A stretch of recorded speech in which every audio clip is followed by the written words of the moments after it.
Hai, selamat datang di channel Alur Cerita Film Cinemazy Recap.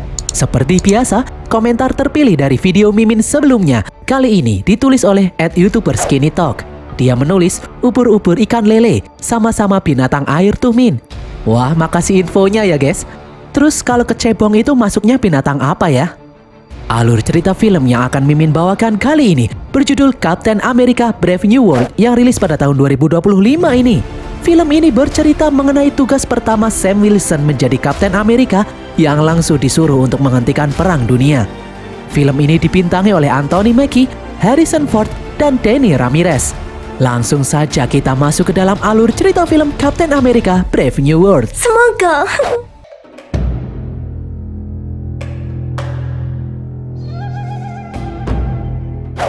Film dimulai dengan dilantiknya Jenderal Militer Ross menjadi Presiden Amerika.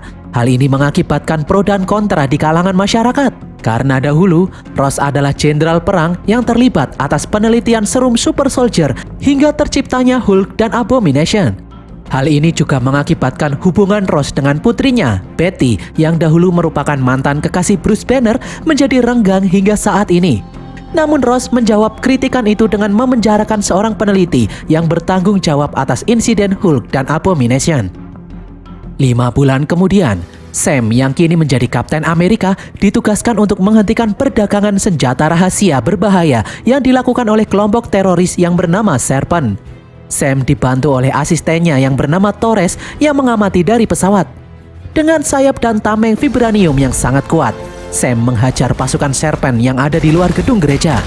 Sam kemudian langsung bergerak masuk. Melalui scan dari drone, Torres mendeteksi kalau di dalam gereja ada pemimpin kelompok Serpent yang bernama Volker sedang menahan para sandera. Di saat Sam menjebol masuk, Volker menyuruh anak buahnya untuk membawa kabur paket senjata berbahaya yang dia bawa. Sam langsung melawan semua pasukan Serpent yang menghadangnya. Torres memberitahu kalau paket senjata berbahaya yang mereka incar saat ini sedang dibawa kabur. Torres pun meminta izin untuk mengejar paket itu. Sam pun langsung mengizinkannya. Sementara Sam sendiri akan menangkap Volker. Sam kemudian diserang oleh anak buah Volker yang cukup kuat. Namun tak butuh waktu lama bagi Sam untuk mengalahkannya. Pasukan militer Amerika yang dipimpin oleh Dennis kemudian datang untuk membantu. Di jalanan, Torres mengenakan kostum Falcon, terbang menghajar pasukan Serpent yang berusaha kabur membawa paket senjata berbahaya. Setelah mengejar semua pasukan Serpent itu, Torres akhirnya berhasil mendapatkan paket senjata berbahaya yang hendak diperjualbelikan. Di dalam gereja, Sam merasa ada yang tidak beres dengan misi ini karena pembeli paket senjata rahasia berbahaya tidak kunjung muncul. Dennis pun berkata, bisa jadi pembelinya sudah tahu kalau Kapten Amerika akan menggerebek tempat ini. Sam pun menyuruh Dennis untuk melacak jejak Volker yang berhasil kabur. Torres kemudian datang melaporkan kalau dia juga berhasil menjalankan misi dengan lancar. Torres bertanya, apakah saat ini dia sudah pantas menjadi Falcon sebagai asisten Kapten Amerika? Sam pun mengajak Torres untuk menemui guru bela diri Sam agar Torres bisa semakin lihai dalam bertarung.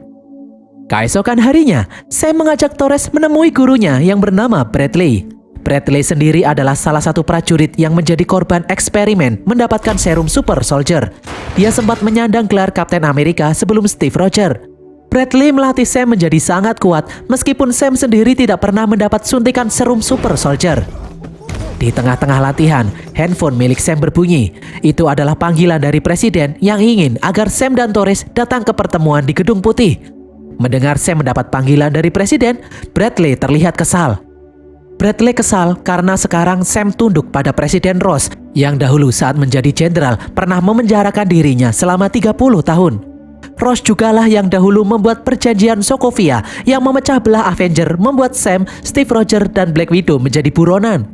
Bradley tidak ingin Sam tunduk kepada bajingan seperti Ross. Sam pun menyuruh Bradley tenang karena negara ini sedang kacau balau. Meskipun mereka berdua tahu mengenai masa lalu Ross yang tidak baik, namun bisa jadi saat ini Ross sudah berubah. Nanti jika Ross bertindak di luar batasan lagi seperti dahulu, Sam sendirilah yang akan menghentikannya. Sam kemudian berkata kalau di panggilan telepon barusan, dia menjawab dia bersedia datang ke Gedung Putih asalkan Bradley juga ikut diundang. Malam harinya, Sam, Torres, dan Bradley datang ke Gedung Putih. Asisten presiden kemudian mengajak Sam untuk menemui Presiden Ross secara pribadi. Di dalam sebuah ruangan, Ross memuji kemampuan Sam dan kepeduliannya dalam membantu negeri ini. Ross meminta maaf jika di masa lalu dia sempat melakukan hal yang tidak disukai oleh Sam dan teman-temannya. Dengan Sam yang kini menjadi Kapten Amerika yang baru, Ross ingin Sam membangun kembali Avenger yang sebelumnya telah bubar. Sam pun bingung, bukankah dahulu Ross yang mengajukan perjanjian Sokovia yang membuat Avenger bubar? Ross pun berkata kalau kini dia sudah berubah. Dia sadar kalau umat manusia sangat membutuhkan bantuan Avenger. Beberapa saat kemudian, konferensi pers pun dimulai. Di hadapan pemimpin negara-negara di dunia, Ross mulai berpidato. Ross berkata kalau beberapa tahun yang lalu muncul bangkai celestial raksasa di benua Hindia. Di dalam bangkai celestial itu terdapat kandungan mineral baru yang sangat kuat yang bisa digunakan untuk kemajuan teknologi, kesehatan, dan senjata militer yang canggih. Mineral itu sangatlah kuat dan bahkan lebih kuat dari vibranium yang saat ini dikuasai oleh kerajaan Wakanda. Mineral berharga itu bernama adamantium. Beberapa saat yang lalu, sampel adamantium pertama berhasil diekstrak oleh laboratorium milik Jepang. Namun sampel adamantium itu dicuri oleh kelompok teroris yang bernama Serpent. Untungnya, mereka memiliki Sam sebagai Kapten Amerika dan Torres sebagai Falcon yang dengan gagah berani berhasil mendapatkan adamantium itu kembali. Di dalam pertemuan ini, Ross ingin mengajak negara-negara lain untuk menandatangani perjanjian agar mereka bisa menambang adamantium secara adil dan merata. Di tengah-tengah pidato, tiba-tiba terdengar suara lagu yang aneh. Bradley kemudian bangkit dan merebut senjata milik penjaga. Bradley langsung menembaki Ross. Beruntung tembakan itu meleset. Sam pun berusaha menghentikan Bradley, namun Bradley dengan mudah melemparnya. Beberapa orang yang ada di sini kemudian ikut-ikutan menembaki Ross. Keadaan pun menjadi kacau. Sam dan Torres langsung mengajar orang-orang yang mengacaukan pertemuan ini. Sam kemudian mengejar Bradley yang berlari kabur melompat keluar jendela. Di tengah jalan, Sam menyuruh Bradley untuk berhenti. Namun secara aneh, Bradley bertanya apa yang sedang terjadi saat ini. Bradley seperti hilang ingatan. Bradley pun akhirnya pasrah ditangkap oleh petugas. Sam kemudian masuk ke dalam bunker keamanan menemui Ross yang ada di sana bersama penasehat keamanan yang bernama Ruth. Sam merasa kalau ada yang aneh dengan kejadian penembakan tadi. Di sini Ruth melaporkan kalau ada 5 orang termasuk Bradley yang berusaha melakukan penembakan di dalam konferensi pers. Menurut Ruth, serangan tadi adalah serangan teroris yang terkoordinasi. Sebelum serangan dilakukan, mereka semua mendengar suara lagu yang aneh. Lagu itu pasti isyarat untuk melakukan serangan. Sam lalu memberitahu kalau barusan sebelum ditangkap, Bradley seperti hilang ingatan. Dia tidak tahu apa yang barusan terjadi. Sam ingin menyelidiki kejadian ini lebih lanjut, namun Ross melarangnya. Ross menyuruh Sam tidak usah ikut campur dalam kasus ini. Ross akan memerintahkan Ruth untuk menyelidiki kasus ini. Setelah Sam dan Ruth pergi, Ross yang terlihat panik kemudian meminum sebutir obat. Singkat cerita, Bradley akhirnya dijatuhi hukuman mati. Sam pun langsung menemui Bradley yang ada di dalam penjara. Sam bertanya kenapa Bradley menyerang Ross. Bradley pun menjawab kalau dia tidak ingat apa-apa. Yang dia ingat saat berada di dalam gedung putih adalah HP-nya sempat bermasalah sebelum Ross melakukan konferensi pers. Setelah itu, Bradley tidak ingat apa-apa. Tiba-tiba saja dia sedang berlari di jalanan dan kemudian ditangkap. Bradley menyesal telah datang ke gedung putih jika akhirnya seperti ini. Bradley yang marah menyuruh Sam untuk pergi. Di tempat lain, ternyata Ruth merekam percakapan Sam dan Bradley melalui kamera CCTV. Di jalanan, Sam menyuruh Torres menghack CCTV gedung putih sebelum kejadian penembakan. Sam curiga ada sesuatu yang mencuci otak Bradley yang membuatnya melakukan hal yang di luar kendalinya. Torres kemudian melihat sesuatu yang mencurigakan. Sesaat sebelum konferensi pers, dia melihat handphone milik Bradley berkedip-kedip. Dia juga melihat handphone milik 4 orang yang melakukan penyerangan juga berkedip-kedip. Di tempat lain, Ruth yang sedang meneliti CCTV juga melihat hal yang sama. Sam yang curiga memiliki teori kalau hal ini ada hubungannya dengan misi mereka merebut adamantium di Meksiko. Bisa jadi pembeli adamantium sengaja tidak datang dan membiarkan mereka merebut adamantium agar Presiden Ross bisa melakukan konferensi pers. Sam lalu menyuruh Torres meneliti latar belakang penasehat keamanan yang bernama Ruth. Tiba-tiba, Volker menembaki mobil Sam dan melemparkan bom meledakan mobil itu. Sam yang berhasil selamat kemudian langsung menghajar Volker. Setelah melucuti senjata Volker, Sam menyuruh Volker memberitahu siapa pembeli adamantium. Bukannya menjawab, Volker lalu kembali menembaki Sam dengan pistol yang dia sembunyikan. Sam pun langsung bersembunyi menyelamatkan diri. Sambil mencari Sam, Volker berkata kalau pembeli adamantium membayarnya 2 kali lipat agar Volker sengaja membiarkan Sam merebut adamantiumnya. Sam kemudian melemparkan pisau dan menghajar Volker hingga tak sadarkan diri. Tiba-tiba ponsel milik Volker berbunyi. Itu adalah sang pembeli adamantium.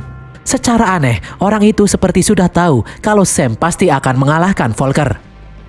Di dalam bunker keamanan, Ross berusaha membujuk Presiden Prancis dan India untuk menandatangani perjanjian kerjasama adamantium agar tidak terjadi peperangan memperebutkan adamantium. Namun, karena Perdana Menteri Jepang tidak ikut dalam rapat ini, kedua pemimpin negara itu ragu-ragu. Mereka berdua berkata kalau mereka akan menandatangani perjanjian itu jika Jepang bersedia menandatanganinya juga. Ross yang panik langsung menyuruh anak buahnya menyiapkan pesawat. Dia sendiri akan pergi ke Jepang untuk membujuk Perdana Menteri Jepang. Di tempat lain, setelah kembali ke markasnya, Sam menyuruh Torres melacak lokasi panggilan terakhir dari handphone milik Volker. Sam yakin pembeli adamantium adalah dalang dari semua kekacauan ini. Torres lalu memberitahu kalau penasehat keamanan yang bernama Ruth adalah mantan agen mata-mata Widow, sama seperti Black Widow. Saat sedang meneliti rekaman CCTV, Sam bingung karena Bradley ternyata tidak mengarahkan pistol ke arah Ross. Sam pun bingung kenapa orang yang mengendalikan pikiran Bradley tidak menyuruh Bradley untuk langsung membunuh Ross. Torres kemudian mendapatkan lokasi penelpon terakhir Volker. Panggilan itu berasal dari sebuah tempat yang bernama Camp Echo One. Itu adalah penjara militer rahasia yang ada di tengah hutan. Sam pun mengajak Torres untuk bersiap-siap. Mereka berdua akan pergi ke sana sekarang juga. Di tempat lain, Ruth pergi ke penjara untuk menemui Bradley. Ruth kemudian melihat seorang petugas secara aneh menembaki para napi yang ada di sana. Petugas itu kemudian menembak dirinya sendiri. Dari alat komunikasi milik penjaga itu, Ruth mendengar lagu aneh yang sama dengan lagu yang terdengar sesaat sebelum penembakan di Gedung Putih terjadi. Di dalam pesawat, Presiden Ross mendapat telepon dari seseorang. Ternyata yang menelpon adalah sang pembeli adamantium yang saat ini ada di dalam penjara Camp Echo One. Ross pun langsung panik. Ross mengenal suara itu. Itu adalah suara orang yang dahulu dia jebloskan ke dalam penjara. Sebelumnya, Ross berjanji untuk membebaskan orang itu setelah orang itu membantu Ross membuatnya berhasil terpilih menjadi presiden. Namun setelah terpilih, Ross ingkar janji. Ross pun sadar kalau orang itulah dalang dari kekacauan yang saat ini sedang terjadi. Orang itu mengancam akan menghancurkan hidup Ross karena Ross sudah mengingkari janjinya. Di dalam penjara, ternyata Bradley berhasil selamat dari aksi penembakan barusan. Ruth pun langsung memasukkan Bradley ke dalam penjara isolasi untuk melindungi Bradley karena ada pihak yang ingin membunuhnya. Ruth kemudian mendapat telepon dari Presiden Ross. Ross menyuruh Ruth pergi ke Camp Echo One sekarang juga karena ada napi yang berhasil kabur. Malam harinya, Sam dan Torres yang sudah sampai di Camp Echo One langsung menyelinap masuk. Sam melihat ada sebuah pintu penjara yang terbuka. Pasti ada salah satu tahanan yang berhasil kabur. Sam dan Torres kemudian masuk ke dalam ruangan yang mirip seperti laboratorium. Di sini, Sam melihat daftar nama orang-orang yang menjadi korban penelitian serum Super Soldier.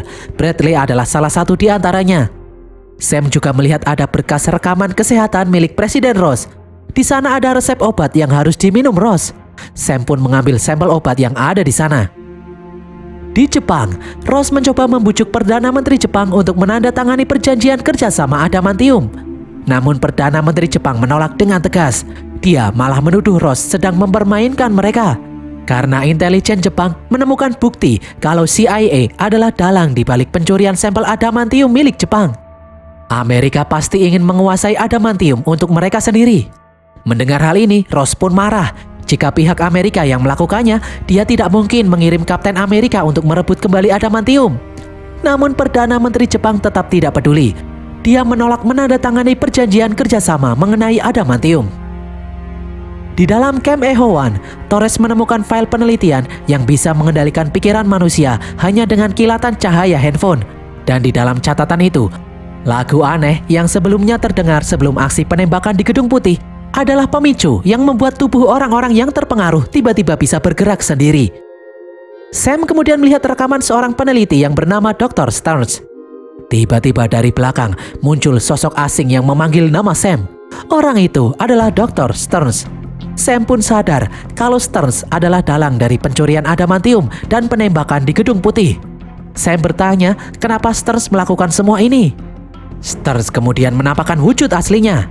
Stearns berkata kalau dia sedang balas dendam kepada Ross yang memenjarakannya di tempat ini. Dahulu, di saat Stearns menciptakan Abomination, kepalanya tidak sengaja terpapar radiasi gamma. Paparan radiasi itu membuat Stearns menjadi sangat jenius. Dia bisa mengkalkulasi apa yang terjadi di masa depan dengan sangat presisi. Namun bukannya menolong Stearns, Ross malah memanfaatkan kemampuan Stearns untuk membantu Ross agar dia bisa meraih posisi menjadi Presiden Amerika dengan imbalan akan membebaskan Stearns. Namun setelah Ross berhasil menjadi presiden, Ross mengingkari janjinya. Sebagai balasannya, Stearns akan membuat Ross menderita. Sam pun menyuruh Stearns menghentikan kegilaan ini karena hal ini membuat orang yang tidak bersalah seperti Bradley terkena imbasnya. Stearns pun malah balik bertanya, kenapa Sam masih membela Ross?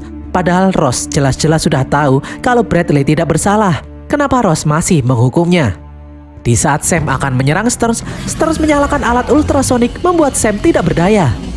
Sekelompok pasukan yang sudah dicuci otaknya kemudian datang untuk menyerang Sam dan Torres. Stearns pun kemudian kabur. Setelah pertarungan yang sengit, Sam dan Torres akhirnya berhasil mengalahkan semua pasukan yang ada di sana.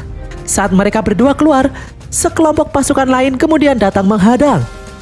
Dari belakang, Ruth yang baru datang menyuruh pasukan itu untuk berhenti. Namun pasukan yang sudah dicuci otaknya itu malah balik melawan Ruth. Secara mengejutkan, Ruth pun akhirnya berhasil menghajar semua pasukan itu sendirian. Ternyata Ruth juga sudah tahu kalau Stearns adalah dalang dari semua ini. Di luar, pasukan FBI datang untuk menangkap Sam dan Torres. Di saat Ruth berusaha membujuk pasukan FBI itu untuk membebaskan Sam, tiba-tiba terdengar lagu aneh pencuci otak yang membuat pasukan FBI itu tak sadarkan diri. Sam, Torres, dan Ruth pun langsung masuk dalam mobil untuk kabur. Di tempat lain, Ross mendapat laporan kalau Jepang sedang mengerahkan kapal militernya menuju bangkai Celestial guna menguasai adamantium untuk negara Jepang sendiri. Mendengar laporan ini, tiba-tiba emosi Ross meledak. Dia langsung menghantam meja. Ross memerintahkan mengerahkan kapal tempur untuk menghadang pasukan Jepang di bangkai Celestial sekarang juga. Di tempat lain, Sam menemui Dennis di pangkalan militer rahasia. Torres langsung menggunakan komputer yang ada di sana untuk mencari cara menangkal pengendali pikiran milik Stearns. Torres lalu menyalakan lagu pengendali pikiran. Dia melihat semua orang yang ada di sana terlihat tenang. Ternyata tidak ada satu orang pun di tempat ini yang sudah dipengaruhi pikirannya. Sam lalu meminta Dennis mencari orang yang bisa meneliti obat yang dia dapatkan di dalam Camp Echo One. Sam kemudian menemui Volker yang ditahan di tempat ini. Sam menyuruh Volker memberitahunya apa rencana Stearns sebenarnya.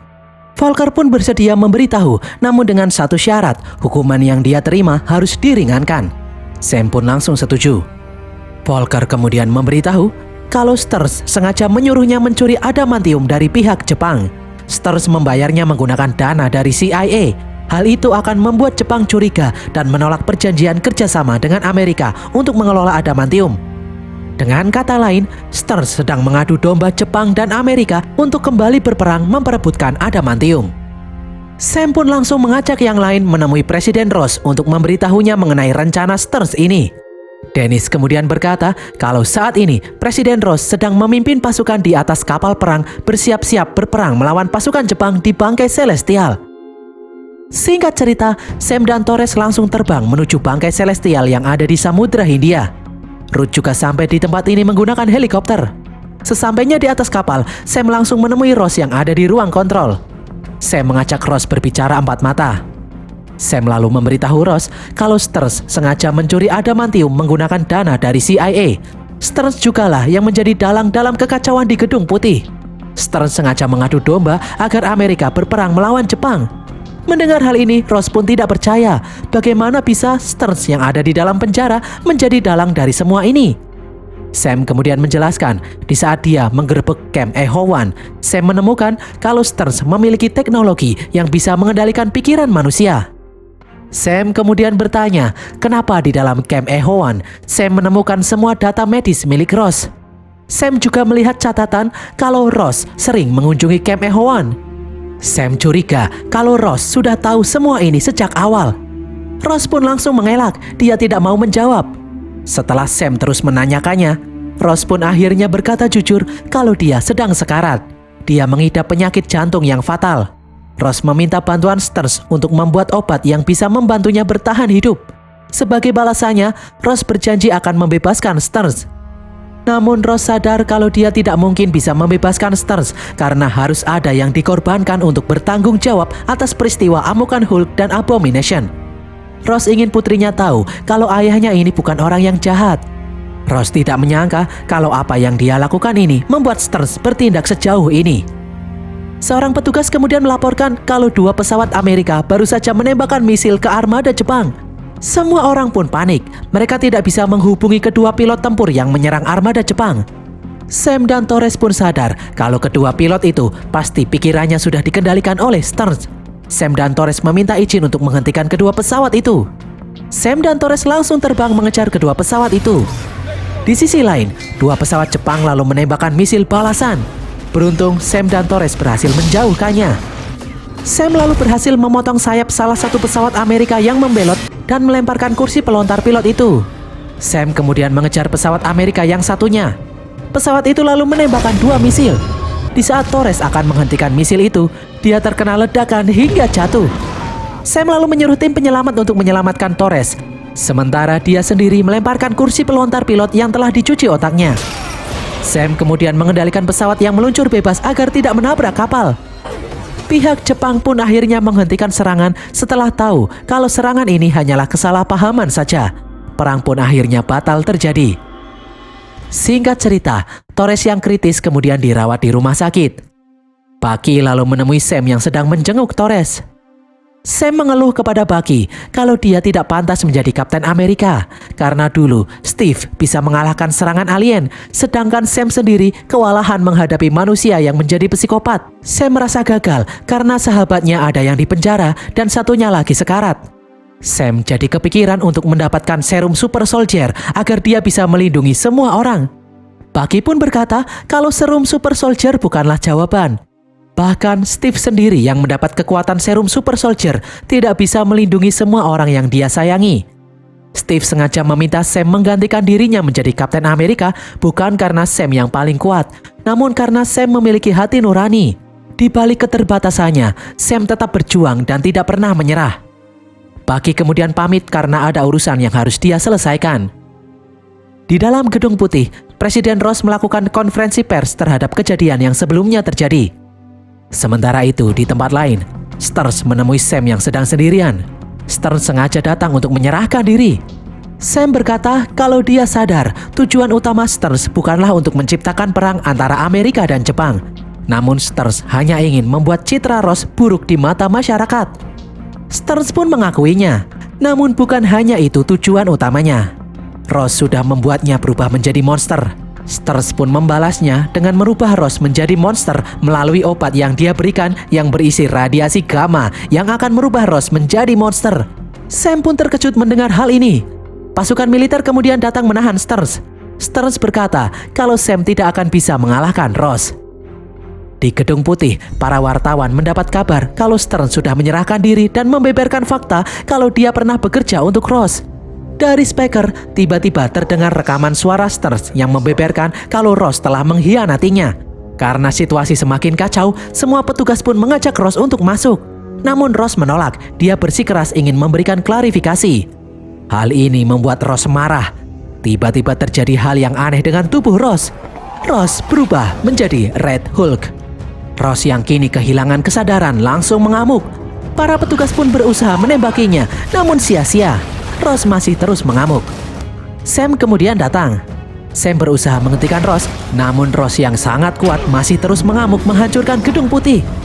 Pasukan militer kemudian menembaki Ross, namun hal ini malah membuat Ross semakin marah. Sam pun melindungi pasukan militer itu dari amukan Ross. Sam kemudian memancing Ross untuk mengejarnya menuju tempat yang aman. Ross masih terus-menerus menghajar Sam hingga bertubi-tubi. Sam pun kesal karena nasihat Bucky sebelumnya hanyalah omong kosong. Seharusnya dia mendapat serum Super Soldier agar dia bisa menghadapi situasi semacam ini. Sam hanya bisa berlindung menggunakan armor di saat Ross menghajarnya. Sam kemudian menembakkan bom dari sayapnya hingga terjadi ledakan dahsyat membuat Ross terlempar. Beberapa saat kemudian, Ross kembali bangkit. Meskipun semua armornya telah hancur, Sam memberanikan diri untuk tetap maju. Melihat Ross yang terluka, Sam mencoba menyadarkan Ross kembali. Sam berkata, bukankah Ross ingin menunjukkan kepada putrinya, Betty, kalau dia sudah berubah, bukan orang yang jahat seperti dulu lagi. Melihat bunga sakura yang berterbangan membuat Ross teringat dengan putrinya. Ross pun akhirnya sadar, dia kembali berubah ke wujud manusia biasa. Para petugas kemudian langsung membawa Ross yang pingsan. Singkat cerita, Sam kemudian menemui Bradley yang kini bebas dari semua dakwaan. Bradley pun berterima kasih karena Sam sudah menyelamatkannya. Sam kemudian pergi ke penjara khusus manusia super yang ada di tengah lautan. Sam menemui Ross yang ditahan di sana. Sam menghormati keputusan Ross yang mundur dari jabatan presiden dan menyerahkan diri untuk bertanggung jawab atas apa yang sudah terjadi. Sam lalu memberitahu Ross kalau Jepang sudah bersedia menandatangani perjanjian kerjasama pengelolaan adamantium berkat kegigihan Ross. Ternyata di sini Sam tidak datang sendirian. Dia mengajak putri Ross, Betty, untuk menjenguk Ross. Ross pun bahagia karena akhirnya dia bisa bertemu kembali dengan putrinya itu. Sam kemudian menjenguk Torres yang kini sudah siuman. Torres meminta maaf karena dia tidak bisa menjadi orang setangguh Sam. Sam pun menyuruh Torres tidak usah khawatir, semua hanya masalah waktu.